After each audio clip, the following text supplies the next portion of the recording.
Mic check 1 2. What it do? Welcome back to another edition of the Campus Rundown Show. Right here on Historically Black Sense, your go-to for everything HBCU.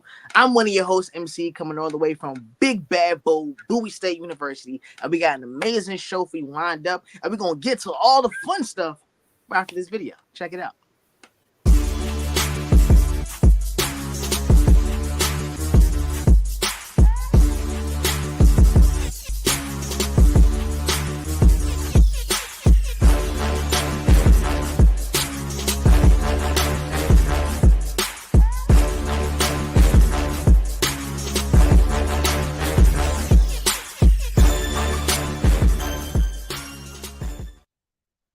Dun dun dun dun dun dun dun dun dun dun dun. Welcome back. Like I said, to another edition of the Campus Rundown Show right here on Historically Black Sense. Like I say, I go by the name MC, but of course, I can't do this alone. Got some great co-hosts with me, man. Who we got on the call tonight? What's up, y'all? It's your fave. It's your girl, B Rook, coming from the biggest, the baddest, the boldest HBCU in Maryland, Bowie State University. Hey, y'all. How do you know that you're their fave, B Rook? Like, did you take a poll to see if Ask anybody on campus. I'm just saying.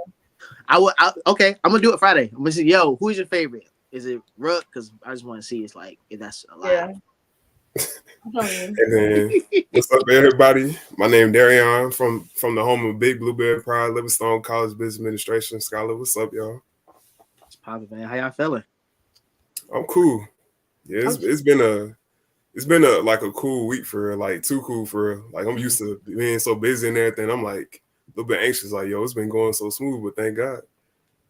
Yeah, I could say the same. It's only Tuesday, so we're getting off on the right foot. I can't complain. Mm-hmm. Nice. I can't either. B Rook, you want to start us off with mental health check-in? Got you. Y'all know I always have to check in on y'all. We're going to do the mental health check, how we're feeling on a scale of 1 to 10. Why? Get your little spill out. Who want to start today? I don't want to start today. I'll start. I'm feeling good for real. I didn't this past week. I got some amazing news. I officially got my first hired opportunity as a career with Amazon and everything. So I'm gonna be working from Illinois as an area management for real, and I'm just gonna keep not letting Amazon know and everything. But I'm gonna keep shooting my shot for more careers waiting for me when I graduate. So, and on top of that, just getting accustomed to everything, getting back on track with all the stuff I'll be productive on. So it was definitely a solid 8. Nice. Shout out to you, man. Congratulations. Yes, congratulations. Thank MC, you. How about you? I'm feeling good. I will say that when it gets gloomy outside, towards the fall and winters parts of the time of year, that's when my mood starts to be I don't necessarily want to say sad or depressed, but I'm just my mood is down, so I'm just very chill. This is probably the most I've been energetic and active the entire day for real. So I'm just learning to manage that. Shout out Felicia, you feel me? Shout out Felicia. But yeah, I don't know. It's just it's just something about it. But I'll say I'm managing. I'm good. I'm feeling blessed. I'm always blessed. So I'm all right. I'm doing pretty all right. Amen. Okay. Right. I think for me, like you said, MC, I think I'm having the gloomy blues just a little bit, but it's not I'm sad. It's just the weather. I like the rain and everything like this. It's just chill. I can just vibe. This week, I've had a lot of work. Like I said, preparing for homecoming. I ain't never do this before. So, of course, stress comes with it. But besides that, everything's pretty cool. I can't complain. I think I would say I'm at a 7.5. You know what would probably cheer you up and cheer me up? If you just gave me the hoodie that you're wearing, right? Next and then question. Let's get started. Come on. Then go order you your own hoodie. That way we both have the hoodies. I think that'd be great. Next question. Man, matching the fly for homecoming. Yeah, you know what I mean? I'm just trying to get right for B-Ho this weekend. You feel me? B-Ho. Mm-hmm. You gonna be there, okay. Rook? You know it. Make my little. Darren, you gotta come to B-Ho with us, bro. Come on, catch me next year when I graduated. And then we're gonna do the homecoming tours then. So listen, before we get to the good stuff, and of course tonight, y'all, we are talking about academic pressure to succeed, right? What that looks like, that academic pressure, how that affects your performance, just expectations will come with just academics, all that and above, right? But before we get to that, we got some confessions, some HBU confessions that we got to get to. Let's go ahead and put the first one right on the screen for us to look at. All right. And it says, sometime I feel like I should break up with my boyfriend because I don't see our lives going in the same direction. But I care about him and how he's treated me better than anyone else, and I don't want us to end. But I also don't want to waste each other's time. Anonymous. I feel like we've Hi. done one similar to this. Like I feel like a lot of people are in this predicament with like they're with somebody but they don't see it going anywhere. I mean, I feel like it's wrong place, wrong time. Like you hear that all in the R&B music songs, like Erykah Badu song, Another Lifetime. Forgot the name of the song exactly, but I know what you're talking about. Yeah, and it's just like communicate. That's what I got out of the Erykah Badu song. I think that. Oh, you about to say something? Go ahead, you can go first. Can we put it back on the screen real quick? I just want to make sure I'm clear in the things that I'm saying and addressing. All right. Sometimes I feel like I should break up with my boyfriend because I don't see our lives going in the same direction. But I care about him. He's treating me better than anyone else. So I don't want us to end. I also don't want to waste each other's time. All right, cool.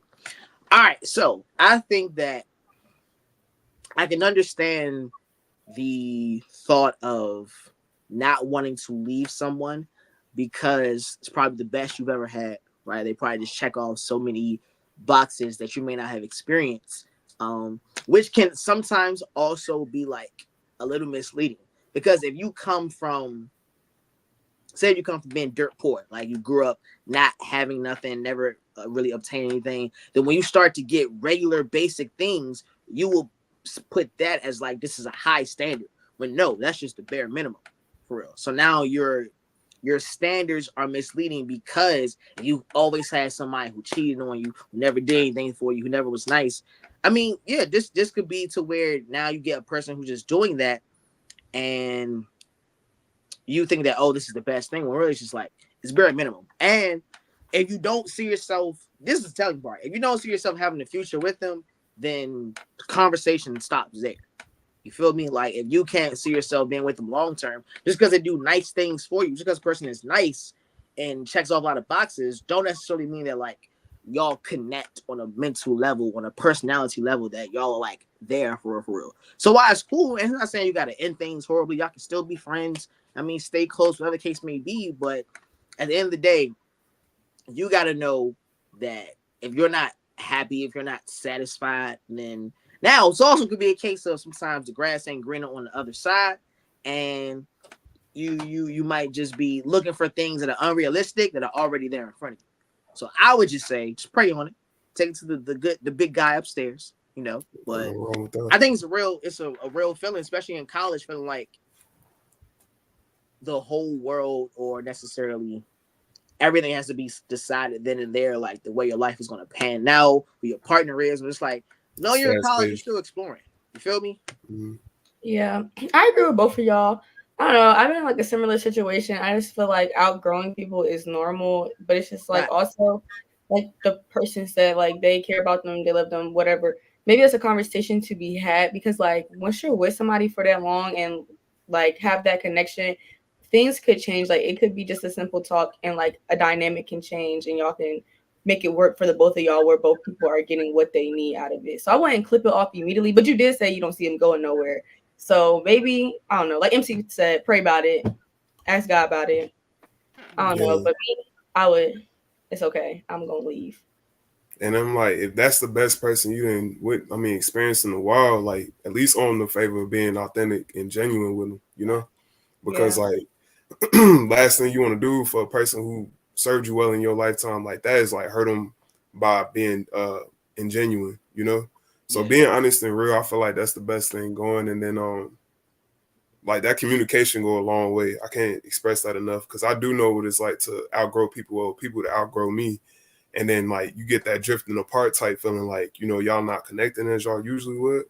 So then like, it just start with a conversation. Like the best thing that you want to do is making sure like that outcome ain't the whole opposite of everything that y'all worked up for and it just went all in vain. So opening yourself up and communicating and being genuine while you're doing it, that can make a lot of a difference, you know, and you end up having more to gain than to lose. Facts. All in all, trust God. Talk to Him. That's what you gotta do. Right. I know we got another confession before we get to our main topic. Let's see our next one real quick. All right, and it says, my roommate is mad because she was playing Madonna, and I asked her if she had an identity crisis because only white women listen to her. She looked at me like I was stupid and said, "Who TF stereotypes music?" But we all know music has a target audience, and I feel like she overreacted. Morgan State. Go ahead, please. Go Okay. ahead. So I feel this person like, you know, having different music tastes, whatever, like everybody dibble and dabble where they want. But like y'all can't say y'all ever been in a mood where it's like I need to listen to this song right now. It's probably the most random genre of music that y'all don't always listen to. Like in that moment you need it. And I feel like the girl overreacting, like the roommate said, was like she's already crashing out. Now you're talking about her music that's supposed to make her feel better. So it's just like, you know, you can't be mad, but it is like I don't listen to no Madonna. So it's just like I don't know, but maybe that's her crash out song that helps her. But everybody got it. Yeah, I was like, God made individuals for it, you feel me? So it's like, I feel like just as creative and complex as humans are, the music are too. So it's like a music song for everybody, you get me? And for me, this is a personal take. Like, I really do get to know a person from what their music they listen to for real. Like, I'm really like a person who listens to lyrics. So if I see you listening to like a specific genre or a specific type of artist and everything, I'm gonna kind of get the vibe of what you're listening to. But like considering that they roommates, it sound like it's no border between like they rooms. I mean, I practice like being mindful and put some earbuds in from time to time because I'm pretty sure that person not gonna stop listening to Madonna just because you said like you thinking Madonna is just for a specific category of people for real. Like that's so wild. Whole time the roommate probably don't even like the other girl music or whoever it is. Man, oh, you complaining? They probably complaining about you too. I think everybody, let me say this. If you only listen to like hip hop and trap all the time, you're probably not a person I want to talk to that much. Because being as a host and entertainment and nightlife, I'm hearing that as daily, like for my job. So in my spare time, I'm not trying to hear Thugger. I'm not trying to hear Moneybag. I'm not trying to hear JT. I don't want to hear none of that. I like to put on some R&B, some like soul, you feel me? But also think, everybody has that kind of like genre or song that like isn't your typical thing. For me, I'll be personal. I like to listen to movie scores. I love listening to movie scores because sometimes it's like the no words. I'm a sucker for good instrumentation and violins and the cellos and all. I'm a sucker for that, right?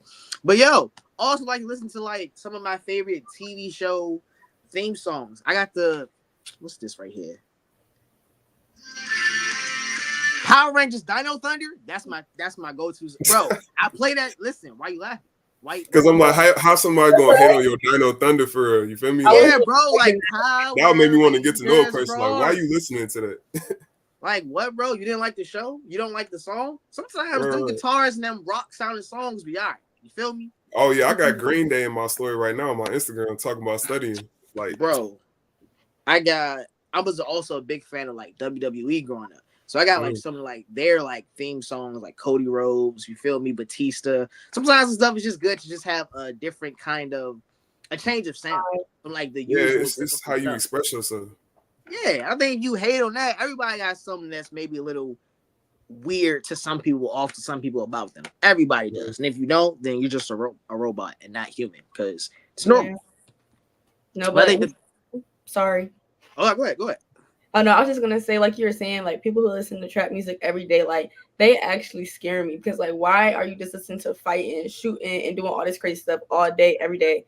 Yeah. Listen to some Janae Aiko, listen to some Kirk Franklin, like be soft for 5 minutes. I had a friend like that. I was like, girl, are you okay? And I was like, she was always just a little bit crash out, and I'd be like, maybe if you change your music, it can help you work through your emotions a little bit better. And then she finally did, and she was like, you're right. I don't need to be listening to all the thug and the shooting and all that violence all the time. I don't know. I'd be like, my mood be like, I can change my mood with music. I don't know if y'all like that, but like that kind of vibe. Yeah, because I feel like they play a part in who you are as a person. For like, I mean, I know for one, I'm not trying to call nobody out, but people be catfishing. Like they get their identity off the music. So like whole time they grew up in a privileged background and everything, and then they listen to like anything that you could think of when it comes to like drill or trap music type thing. They be like, yeah, I'll do this and I'll do that. And you see parents teacher conferences back when you was in high school, middle school, and they was like, I thought you was this, but you got that. Like living a whole double life basically.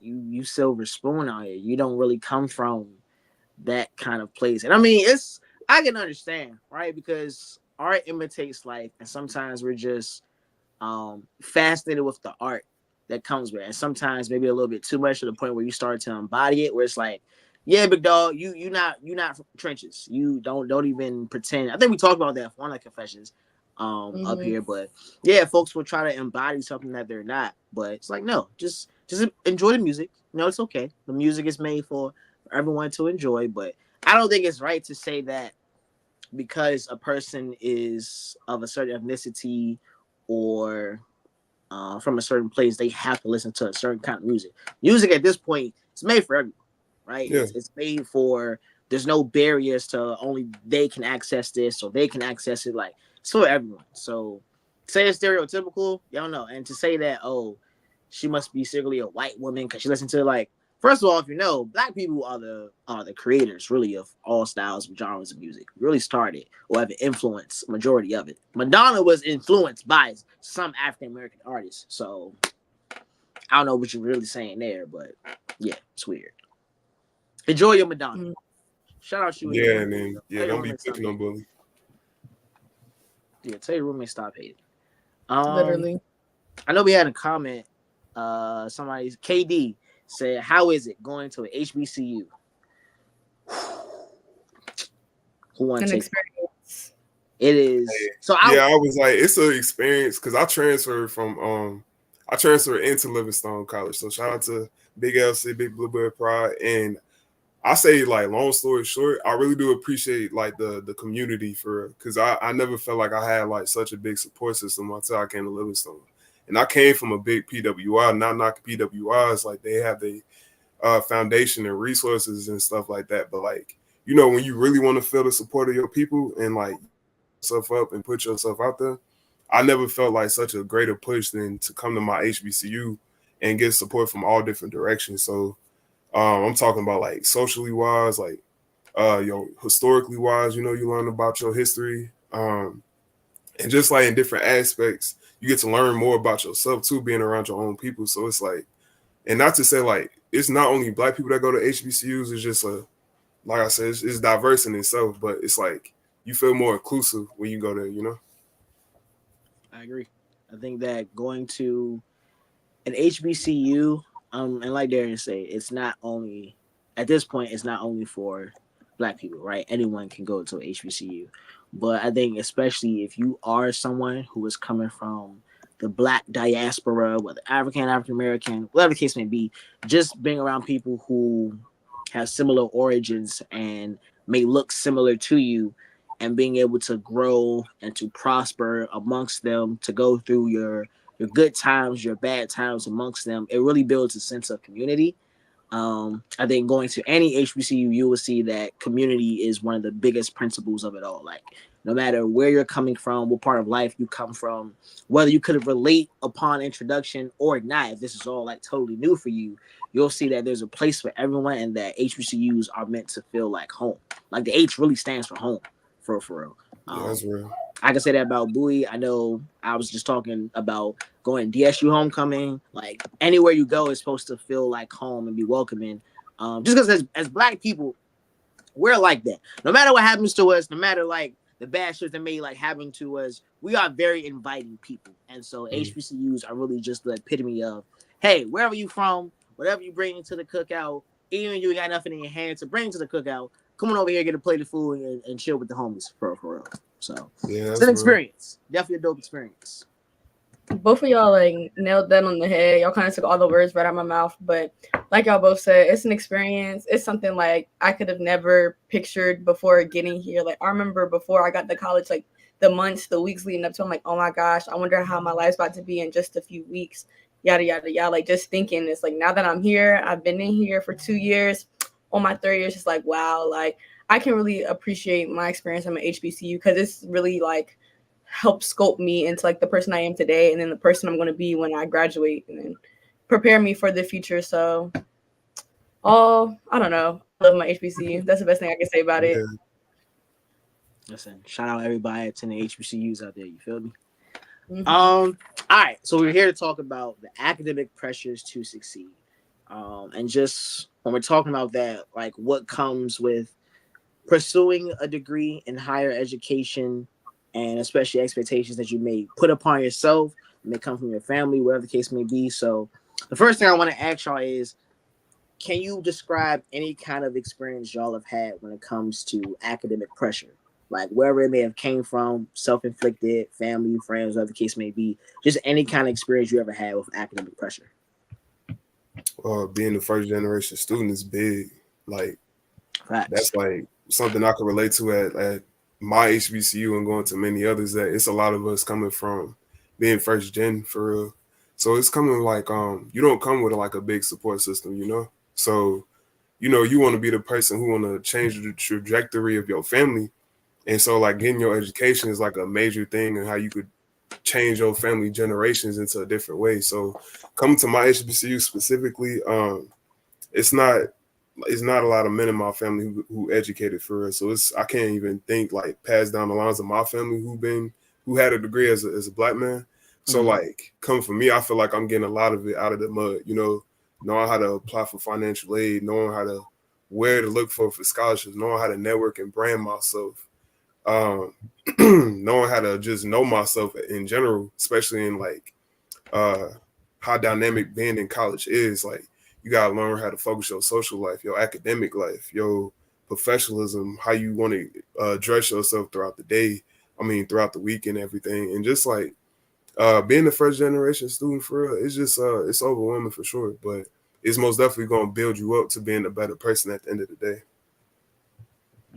Yeah, I definitely agree. I know for me, like growing up, like it was always expected of me to have good grades. Like A's were the exception. And y'all remember, well, I don't know about like in Maryland, everywhere else, but like progress reports when we was younger, when I had like S's and O's, I had to have all O's for outstanding. Like it was really a problem. Like it was just very expected of me. And I feel like my parents were hard on me, but like now that I'm older and like I kind of took that hardness and started putting on myself, because like even once I got to middle school, high school, my parents weren't as hard on me, like verbally, like you need to do this, you need to do that, because it kind of became more of me being hard on myself, and they seen that. But now that I'm older, it's like I can't even be mad at it, because like now that I'm at Bowie, I have to maintain a 3.5. Like I have to grind. It's like I don't have nobody here to beat down my neck. Like you need to get these all A's. Like so, I just feel like nothing has changed like through my whole school upcoming. So I don't know, the academic stress and the pressure, it's always been there. And even like now, it's just like, I feel like I'm a little bit harder on myself than I was in high school, because it did get harder. Like college got harder than high school, and it's all the challenges, the outside, like it's a lot more. So I definitely have experienced academic pressure. I will be for the next few years, but it'll all be worth it, because without it, it's going to be kind of hard to get that degree. Man. I think that definitely have experienced academic pressure. I know when I was younger, it was more apparent than it is now. It's still there from my folks, but I think because of what I am doing with myself in terms of like me being here on the campus rundown or just everything else I'm doing career wise and them seeing so much progress in that, it's not to say like, oh, college, oh, whatever, but it's more so like, I know for me, right, I will always be one to tell my kids, I want you to get good grades, but especially in terms of my field, experience matters more than a grade in a class, like in Mhm. media entertainment. So yeah, with them seeing how developed and how committed I am to this career path and these career choices, it more so kind of takes that pressure off of it because it's like we trust that you know what you're doing in a sense. When you're a younger kid growing up, it's like going through high school. Oh, you got to make sure you get this, because we've been there. But with me, I'm also a first generation college student, and so with me setting my own path in a sense and being the first to do something of this, um, it kind of is like a well, we have nothing else to go off of, so we kind of just gotta trust you that you know what you're doing. We're here to support you. So yeah, as I got noted, the pressure has kind of taken off in a sense, but it's still kind of there. I'm the youngest, I'm the only boy, so it's like there's still pressure there to succeed, but it's just I guess not as much, or it's just shifted kind of in a sense for real. But I mean, I think when it comes to pressure, say pressure makes diamonds, or so I think it's a good kind of thing to have it because it keeps that standard, that expectation, right? And without goals, expectations, you just live in life in limbo, nothing to really work towards for real. So it just kind of structures it, I'd say, for real. Pressure kind of just structures life in a sense, as long as it's not too much. Once you start feeling like you have to do this, it's like, all right, now you start succumbing to it. Now it's not really a motivator, it's more so a hindrance at that point for real. No, what you were saying about like how like your parents, like once you got to this level, it's like they just gotta kind of let you go.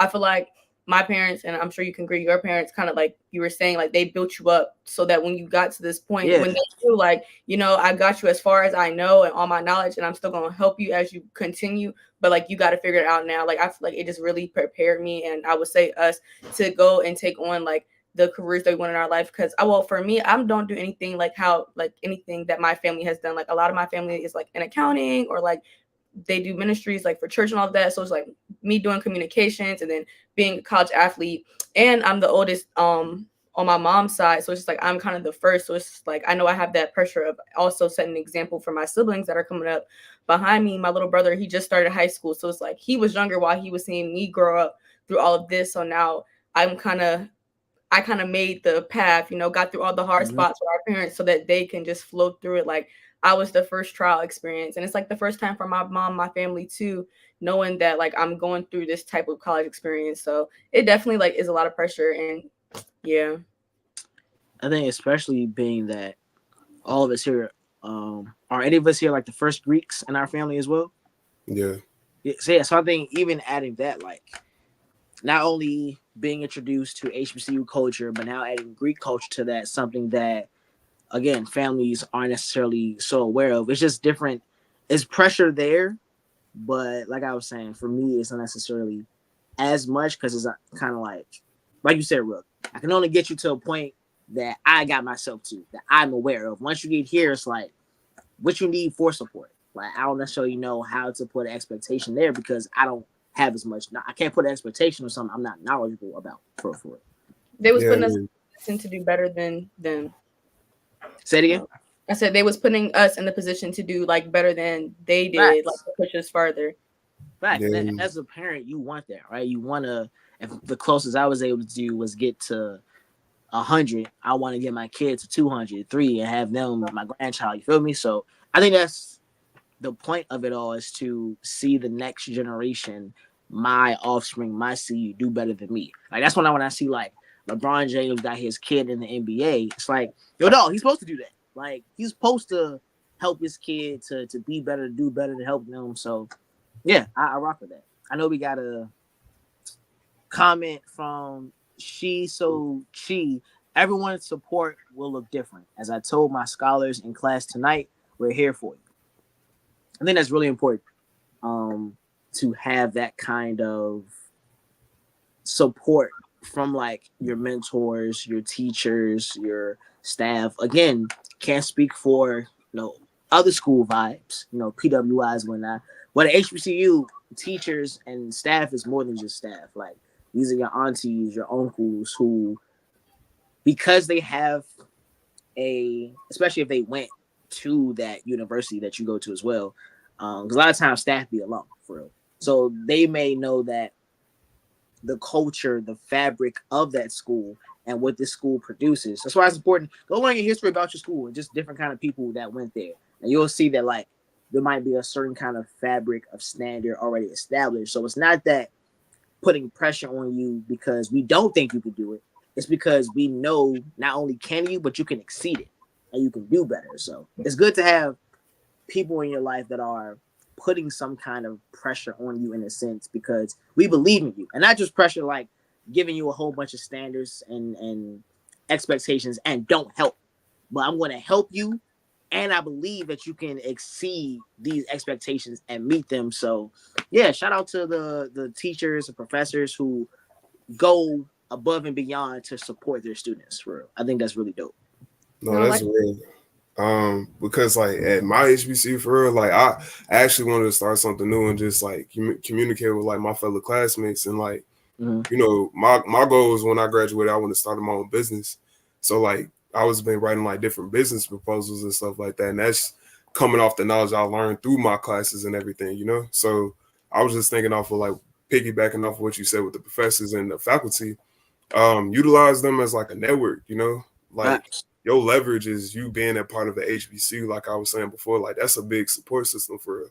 Even though you might say like you going through all this academic stress, you can never forget about the people who seen the potential of you, the one professor that seen you get an A in his class, or the one who seen you send that email and everything, taking the extra mile to make sure you fix that assignment that you had missed out on doing, like because you was part of student leadership. Um, Mm-hmm. Utilizing that leverage and that background, especially being vocal at a HBCU, take advantage of that, because it is a lot of pressure. Like I do think perspective is important when it comes to going through academic stress because it all comes in how you use that pressure. Utilizing the people that you know has your best interests in mind, taking your time to know how to manage your time, and then just be mindful of how you like proceed with you may be a part of student leadership or you may be a part of things going on at home. Like I know some people like to manage their time being at home and also being a student too. It's all about how you like perceive yourself and how you act going throughout the day. So like I was saying, utilizing the faculty and staff is a big part, because they could lead you in different directions that you didn't even see fit. Like I know one of my issues in my major is just reading through all those long textbooks. Like I hit my professor up quick and being like, could you match my summary up from the studies that we had to read for this certain chapter? If my summary matches his summary from what he got from his notes, then I know I'm good. Like I'm gonna pass the exam. And Yeah. then, like I said, taking consulting with my business professors about this business proposal I want to have done and do when I graduate. Like that relieves some stress because I don't have to think about it all for myself. Let MC, like how you're saying, like the pressure is put on you because like they believe in you. I've heard it a million times playing softball. Like if somebody didn't believe in you or didn't see the potential, like MC was saying, they're not going to put in the work like to you and try to plant that seed in you to push you to that where you're trying to go. And even with like, sorry, I kind of lost my train of thought.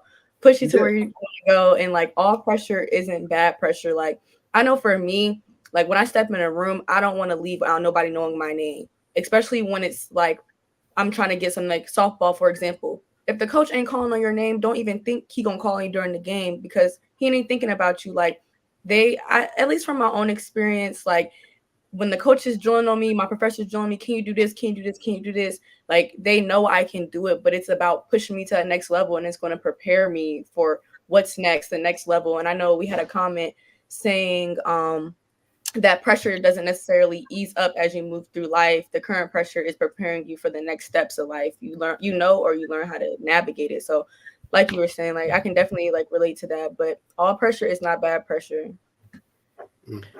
We got another comment from Walter Cornegay. As an HBCU grad, I feel like the experience prepared me for pressure situations. You will face more pressures when you are an alumnus of your school. I love my HBCU, Southern University A&M College. Shout out to Walter, but I think that's actually a really dope point. Do y'all sometimes feel pressure to succeed just because you go to an HBCU, right? I know sometimes folks will put that negative stereotype like, oh, because you go to an HBCU, your degree won't mean as much. But I mean, the vice president of the United States went to Howard. So what are we really talking about here? But yeah, do y'all ever feel a pressure to succeed just off the fact that you go to an HBCU? I feel Yeah, I like feel you go oh, ahead, but thanks. I feel like yes, and like a part of that pressure is like how you're saying like, oh, the degree isn't going to matter. Like, I'm trying to be a statistic that's showing, or the opinion that's showing, oh, the HBCU degree doesn't matter, because once I get this degree, look at what I'm about to do now. Like, I'm about to show that this degree counts and it matters. Like, it doesn't matter what HBCU like it came from, but I just don't want to be a part of the, oh yeah, you went to the HBCU and you didn't do anything with it. Like, I feel like it's only right. Like, that's what our HBCU is preparing us for. Like, they're not preparing us to go out here and not do anything. They're preparing us to get to that next level. So yeah. No, that's why I was about to say, piggybacking off of Brooke. I don't want to discredit my HBCU by not doing anything with my degree. I feel like me growing up, my granddaddy always taught me like you always gonna have to work harder than the next man, especially because you're black. So I have worked, especially in my financial field. There's not many of us in finance, so especially black men. It's not that many people in my field. So when I come into working for internships or those diversity inclusion programs and everything, I feel like I have to put my best foot forward because I am trying to make, like what Brooke was saying, my name is known by the time I leave wherever I'm at, you know. So not only am I paying credit to the people who I was raised with, I want to pay credit to the organization that instilled in me and my institution too, because I took advantage of every opportunity that Livingstone gave me. For like, I wouldn't be the business-minded professional I am without the schools, and I mean, without the classes and the professors and the networking conferences that I had and the certain mentorship I had with certain professors. Without that, like, I wouldn't. I'm going to be when I post graduation. So I most definitely aspire to do great things with my HBCU, just because we so called below the status quo. Yeah. Yeah, no. Did y'all parents ever tell y'all, like, when y'all leave this house, you're a representation of me too? Like, don't forget that. Real. When Yeah. you leave this HBCU and you take this degree, you're a representation of that HBCU as well. And that goes for like any orgs, any clubs, anything that you're a part of. Like, you're just not your person. You're like, for example, me, Brooklyn, she went to Bowie State. She's an AKA. She plays softball. Like, you're not just carrying your name, you're carrying a whole history behind you as well. So don't be the one to make that history look bad. Yeah, I definitely agree that. And like you just said, going to HBCU, cool. There's already, you now represent them. But once you join some of these orgs, especially like Greek orgs, especially D9 Greek orgs, you now are part of that lineage of your chapter, of your region, of just your org period. So, and it's not necessarily to say that, like, again, the pressure is meant to bring you down and stop you in your tracks, but it's just to give you insight as to, what you do matters in life, right? Not only because it's going to affect you and whatever you decide to do, but there are people who are looking up to you. There are people who, when they go through history books and see who went to this school, who was part of this org, your name is going to come up, and they want to be able to see, okay, what did you do? When crossing Alpha, we had to look up, like, some notable people, and seeing that, Dr. King, Lionel Richie, Mario Harwick. So it's like, I'm part of a legacy now that has done so much that I have no choice but to add my piece. And it's not to say I got to be like them. I got to be the next Dr. King or Lionel Richie or Amari, but it's just a matter of, make sure you do something. Make sure you give back to the world. Make sure you do something that matters, not just to you, but you're impacting people on your way to doing what you do for real. I don't know about y'all. Oops, sorry. Oh, go ahead. I don't know about y'all, and I'm sure y'all agree with me, but I know once I graduate and I get going in my career, when you look up that Bowie State University and press that notable graduates, my name and my picture need to be up there. Like, that's what I'm working towards. Like you're saying, be that notable person. Like, your name sticks out. You made a difference. Just don't be a part, like, put towards. Before we got the new comm building that's at Bowie, I said to myself, I want to be able to give back, especially to the communication majors and students and the radio station students, because I want to be able to say I was able to bring somebody up in their path to going what they want to do, because the same has been done for me. Like, I wouldn't be where I am without people who saw something in me and decided that, this kid right here is going to be able to do something with his life. This kid right here is going to be able to do great things. So, when going on that journey, reach one, teach one. Like, it's an old saying, but when you get to a certain point, you got to go back and give two. One, because that's just part of just being a godly person, like a humble person, Mhm. but also because you wouldn't be with where you are without the help of all those people who laid the foundation for you, for real. Let's see. And listen, shout out to everybody in the comments. I mean, if you're watching this right now, we are talking about the academic pressure when it comes to succeeding in college. If you're watching, make sure you drop whatever HBCU you went to, you're attending right now, you plan on going to. Um, Same person who was talking about pressure doesn't necessarily ease up. They say, "Yo, you three are going to do fine. I can hear in your dialogue. Thank you, man. Appreciate that. Really appreciate that." HBCU professors provide nourishing and life encouragement. I just said these things to my son, who is now an Aggie. Listen, man. Shout out Aggie Pride. Shout out Aggie Pride. Do y'all ever feel that sometimes pressure in life is self inflicted? Like it's really nobody else putting it on you but yourself, for real? Yeah, Yes. that imposter syndrome is real. Mm-hmm. Yeah.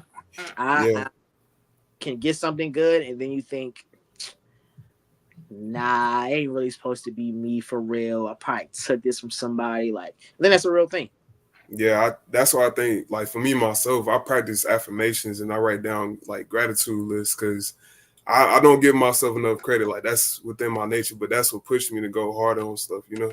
Because I do think like you are your biggest competition. I don't really like intimidate from outside people, but like I do like feel like my own person and everything is gonna be good enough wherever I go. So I like to affirm myself and write down gratitude because like I feel like that self validation is gonna take you far, you know, Yeah. rather than I know. beating yourself up with anxiety and fear. Like build yourself up with confidence.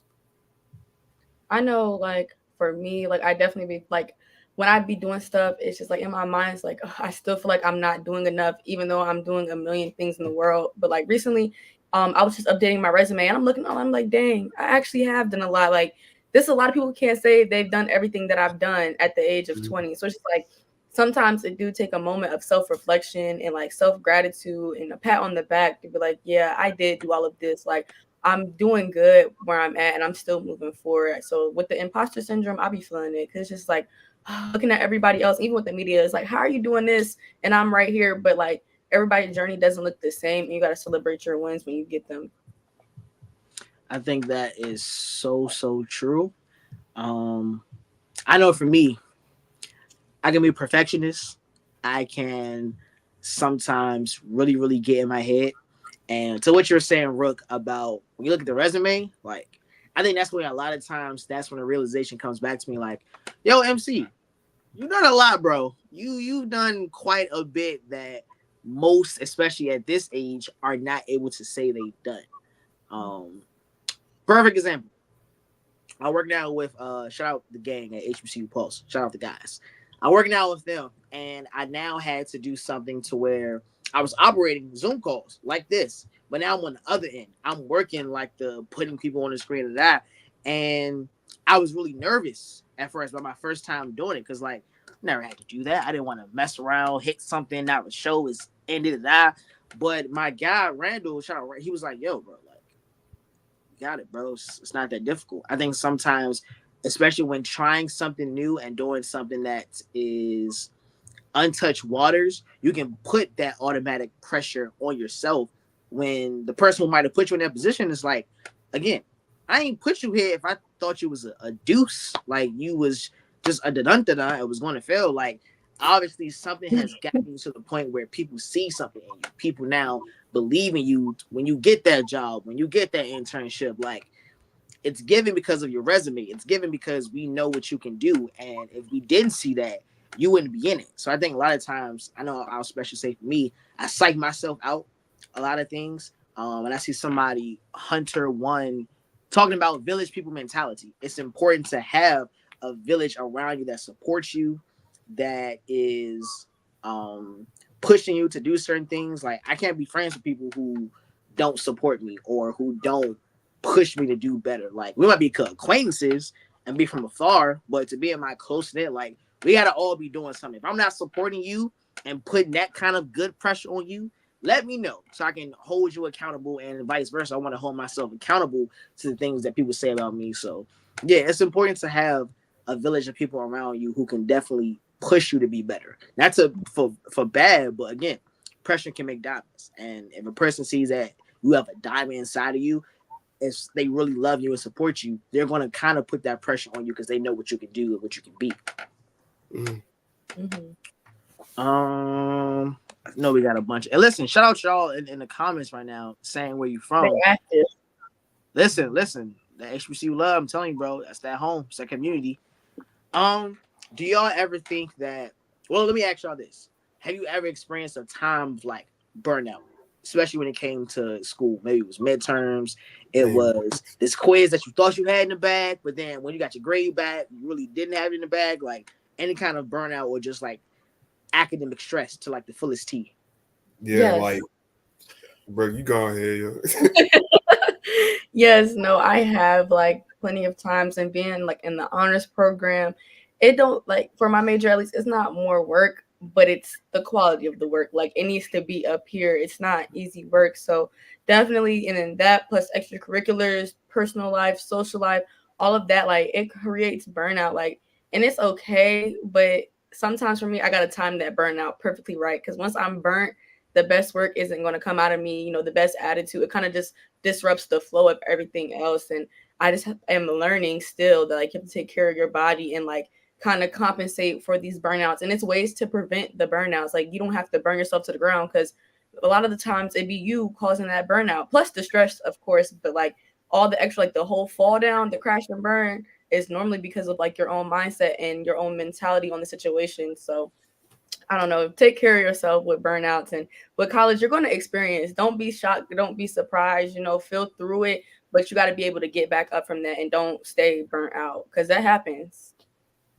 Yeah, like that burnout is real. From my sophomore year to now, well, I could say my senior year is chilling for real, but from my sophomore year, right, like I felt the pressure of just dealing with so much with like Royal Court, HGA, Greek, uh, UNCF. Like I had so many things on my belt because I was thinking about like I want all these things on my tassel when I graduate. But it's easier said than done. Like I was able to apply myself, God willing, to put quality work in what I was doing, but it was like at what cost. Like I wasn't getting quality grades and everything, which did cause my grade point average to drop a little bit. But it was like, that's what took me to shake back. But I was like, how was I going to shake back exactly? So I reached out to my family, because I feel like my family is like a big part of my support system. So like my mom, she know me and everything. She was just like, when was the last time like you roller skated, or when was the last time like you done things that you was passionate about and you just been working. That did make a big difference in me experiencing burnout. Like I was able to just go on the tennis court on my campus and go roller skate around, listen to some music, and just to plug back in from all the academic stress I was going through. And it made a big difference for her. I didn't feel like it was just one thing after the other I got to do, run around with my chicken, like a chicken with a head cut off and everything. Mm-hmm.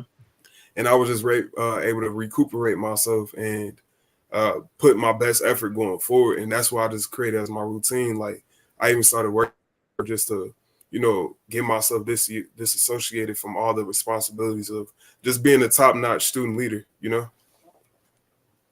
mean, that's real. I know like a good quote like that I have like been living by with everything like with softball and everything, like let the comeback be greater than the setback. Like make the comeback, make the people forget about the setback, make you forget about the setback. Like it's all about how you react and respond to these type of situations. Like that's the main part of all of it. Yeah. What would you all say to? You ever felt like there was maybe some kind of like competition amongst you and your friends? Like maybe even so like a good healthy competition again to kind of push you to be better, or just anything when it came to academic stress or just academic pressure as a whole, like competition amongst your peers. I think it's always been like friendly competition, like with my friends. Like I think it's just kind of like an untalked about competition though. Like we all trying to do good and we all expect this good out of each other. So we all hold each other like accountable. So it's just like, yes, and I like it because like sometimes for you to keep up, you got to feel like somebody's chasing you and you trying to chase after the prize. So Right. I don't know. I like the friendly competition. It's just like we all expecting each other to strive. So if everybody going up, you have no choice but to go up too, I ain't or you trying gonna to get be left. Man, and my best friend and I, we talk trash to each other to build each other up. I don't know. It's just how we work. Like we more like siblings than best friends, but he most definitely keeps me going for real. You know, like just the way we bounce off of each other. Like we have the same major, so like me telling him about what I've done, like honest truth, like, hey, I ain't gonna lie, I just missed this one assignment. He'll check in with me and being like, yo, what you doing? Iron sharp as iron. Like I did this assignment, you make sure you follow up and do what you're Right. supposed to too. And I do the same for him, vice versa. And then when you talk about friendly competition, like I tell him like I said, I got my first career opportunity graduating and everything that I could like it's a promised career after I graduate. So it's just like, you know, I'm always sending him opportunities too because we got the same major, but it's like, you know, we bounce off of each other accolades. Like I want you to have what I got going on, and we just exchange information, exchange opportunities because I know like this person got my best interest in mind, but at the end of the day, it's making myself better by, you know, matching my energy with this person. Last thing I wanna ask y'all: is there any advice that you would give to a person who is dealing with just the stress of being in college, right? The pressure that comes from academics to graduating to finding what they want to do after college. Like, what do you say to that person who's navigating that kind of stress? I say write about it. That's what I'm doing now because it like college really do go fast. Like I Mhm. started like I said, I'm a senior now, and it's just like, dang, I didn't did so much, but like that time felt like it flew for real. And when you like really look back at things that you wrote about from what you went through college, were you able to like look back at that, reflect, and think about how like you built yourself up to being in the position that you're at now. You're not going to be the same person as what you started out in college, and then even then, when you write about it, you're able to like be in the moment and process your thoughts and your emotions about how certain stuff went. Like maybe it's something you could learn from it, or maybe something that you could better yourself out and everything. So just think about better in your present moment to make sure you have a better future as best as you can, God willing. No, I can definitely like emphasize on the write about it, write about it, write about it. Like you were saying, like I can go back in my journal in 2021. Oh, I can see the stuff that like I was saying, oh, I want this, I want this, I'm gonna do this. So like reading back on it now, and it's like, dang, I really did come to college on a full scholarship. I was able to do Greek life. I did get a CIAA championship. Like it's just like, dang, like everything that I wrote down in the past, even years ago, it's like you see it coming into play, and it's just like it helps you reflect on all of that. Like don't, I don't know, because the question was how, like what advice I would say, like I say every episode, give yourself grace, embrace the transition and embrace like all the challenges that are being thrown at you. Like in the end, you're going to see why everything that's happened, every situation, every challenge that you've been put through is like how it led up in the end and how it's going to help you. So just give yourself grace, you know, work through it, don't give up on yourself, and also remember to like take it easy on yourself too. Like one of y'all said earlier, like you're your biggest competition. Like don't beat yourself all the way to the ground for no reason. Like give yourself that grace, and you know, work your way as best like as you can through the situation or through even your whole college experience, because college goes fast, like y'all said, and it's just enjoy it. Like don't let your college experience like all you can think about a few years down the line is, oh, I was burnt out the whole time, I couldn't enjoy anything, I wasn't a part of anything. Like don't let that be your experience, make your experience. I think for navigating stress, especially the academic stress, um, I want to say not procrastinating helps a bit.